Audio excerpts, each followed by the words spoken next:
We all have this negative self-talk that goes in our head. Guess what? There's enough people that are telling us we can't do it, that we're not good enough. Why do we want to tell ourselves that? We know for a fact that thoughts influence action. It is time to be more selfish, where it's all about you and taking care of you. If you want to live your dream, you will have to fight for it. You will have to fight the greatest battles of your life. You will have to battle the external enemy. You've got to be willing to test yourself. You've got to be willing to look inside yourself and find out who you really are. You've got to be willing to stare nakedly at your inadequacies and be willing to push through them. Prove to yourself how much work you can put in. You know how much work it's going to take, and you know the time it takes. Invest in yourself to make your life better. So that way, when you achieve that success, it gives you so much satisfaction because you know you worked your butt off. Remember this, you're the lead character in the story of your life, and the person who controls that script is you and your God. And at any point, you can decide to step into a new chapter. You can step in to be a whole new leading character. I'm going to discover the opportunity for me to grow and for me to get better. I'm telling you, I've already made up my mind that I know I will fall down. I know that I will stumble, but I already see myself getting back up. Therefore, I'm never down. I'm either up or getting back up. I'm going to learn. Greatest challenge and the greatest obstacle any human will face is their own doubts, their own fears, and their own conditioned thoughts. You got to love yourself. It's about self-love. Start understanding that if you're going to do something with your life, you got to fall in love with yourself again. You owe it to yourself to see how far you can go in life. You owe it to yourself to earn the kind of money you want to earn. You owe it to yourself to be the kind of person you want to be, to feel the energy you want to feel, to have the body you want to have from doing the work you know you are capable of doing. You owe it to yourself to feel the pride of knowing you made your life. You didn't get lucky. You worked for it. You sacrificed. When it was hard, you pushed harder. Because you were born to be a beacon of light. You were born to overcome any fear or any fright. You were born to have next level vision and not just sight. You were born with the heart, will, and passion to never give up and fight and fight and fight. The greatest achievements in the world defy logic. They are born from belief.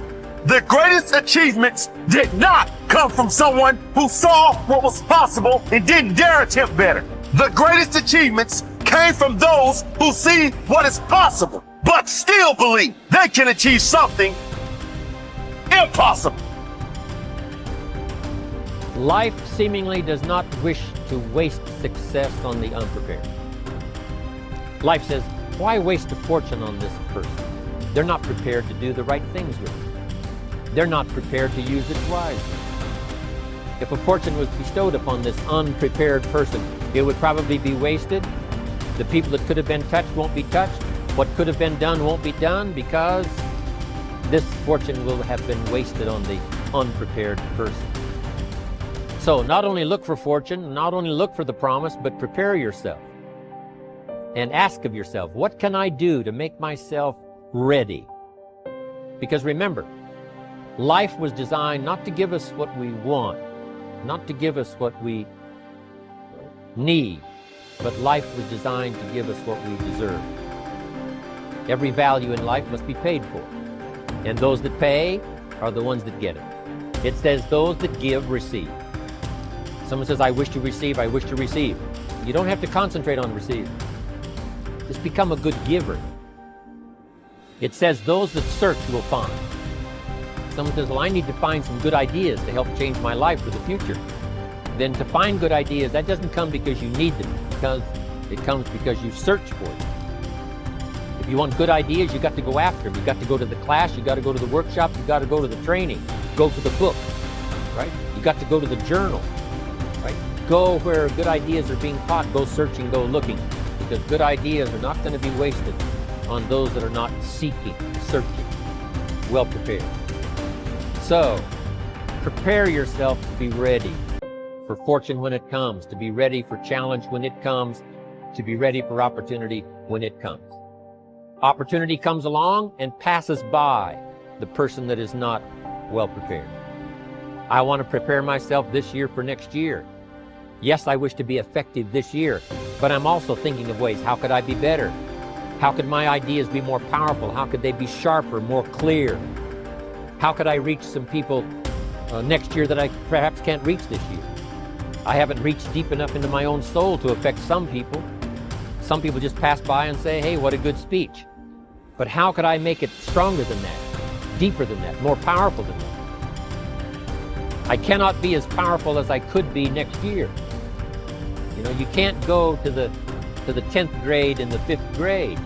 You just got to go through the grades, but the more you are prepared, when the 10th grade finally comes, now you can cash in and get 2 times, 3 times, 5 times more value from it by being prepared. There is no problem you cannot solve, no obstacle you cannot overcome, and no goal that you cannot achieve by tapping into your creative mind, exactly as it is today. You have far more intelligence and mental potential right now than you could ever use, even if you lived 100 years. Just because you have not accessed all of your mental powers up until now does not mean that you cannot begin using them from this day forward. Physical fitness and mental fitness are very similar in some respects. If you want to become physically fit, you have to work out and engage in physical exercise. If you want to build physical muscles, you must pump iron and drive new blood into your muscles by straining them with dumbbells or barbells. The more stress you put on your muscles, the stronger they become over time. Your mind is very similar. In order to build your mental muscles, you have to pump mental iron. You have to put stress and strain on your brain, concentrating all of your mental energies to generate ideas and solutions and to solve problems on the way to your goals. The most powerful technique for improving your intelligence and increasing your creativity is what I call mindstorming. The way it works is simple. The results that you get will be so amazing as to be life-changing. You begin the mindstorming process by first getting a clean sheet of paper. At the top of this page, you write your goal or problem in the form of a question. The simpler and more specific the question, the better will be the quality of the answers that you generate in response to it. Each of your answers should be written using the 3P formula. It should be personal, positive, and in the present tense. In other words, your answers should be written as affirmations or instructions from your conscious mind to your subconscious mind. Often, you will write down answers on this sheet and promptly forget them. Then sometime later, as a result of superconscious functioning, you will attract into your life an opportunity to put one of your answers into action. Once you have written your question at the top of the page, you then discipline yourself to generate at least 20 answers to that question. You can write down more than 20 answers to the question, but it is essential in this exercise that you set a goal for a minimum of 20. Your first 3 to 5 answers will be easy. You will quickly come up with answers like work harder, start earlier, and stay later. Work on higher value tasks. Once you have made a list of what you have to do, organized your goals, determined the highest and most valuable priority, then pick the most important thing and begin working on it and stay with it until it's finished. Now people say, well, if I stay with this task until it's finished, I won't get anything else done. That doesn't matter. If it's the most valuable thing that you have to do, it's the most important thing that you could be working on. Now it's a wonderful thing. When you concentrate and work intensely on an important task, it gives you a feeling of energy and enthusiasm. When you complete an important task, your self-esteem goes up. You feel like a winner. You feel great about yourself. But if you work away on low priority tasks, even if you complete them and do them well, you don't get any bang for the buck. You don't get any excitement or thrill from doing something that's not important. As a matter of fact, most stress, anxiety, frustration in the world of work today comes from working very hard on irrelevant tasks. Benjamin Trigo said, if it's not worth doing, it's not worth doing right. And I think it was Drucker who said, the very worst thing in the world is to do very well what need not be done at all. The 6th key to time management is deadlines. How do you set deadlines? First of all, when you set the goal, When you specify the task, set the deadline when it's going to be accomplished. Always set the deadline with lots of room to spare, and always try to finish before the deadline. Tell other people that you're going to finish by this deadline. Promise others that you'll have your work done. It's a powerful way to act as what is called a forcing system. A forcing system is something that motivates you to stay at it. Because if you don't set a deadline and give yourself a forcing system, you fall into the trap of what is called Parkinson's law. Now, Parkinson's law says that work expands to fill the time allotted for it. That if you have 2 hours of work to do and 8 hours of time, you will stretch that work over 8 hours. Parkinson's law also says that work contracts to fill the time allotted for it. If you have 8 hours of work to do, and because of an emergency you have to have it done in 2 hours, you will get it done in 2 hours. Highly effective people are always setting tight, stringent, disciplined deadlines on themselves so they get more work done in a short period of time rather than less work done in a long period of time.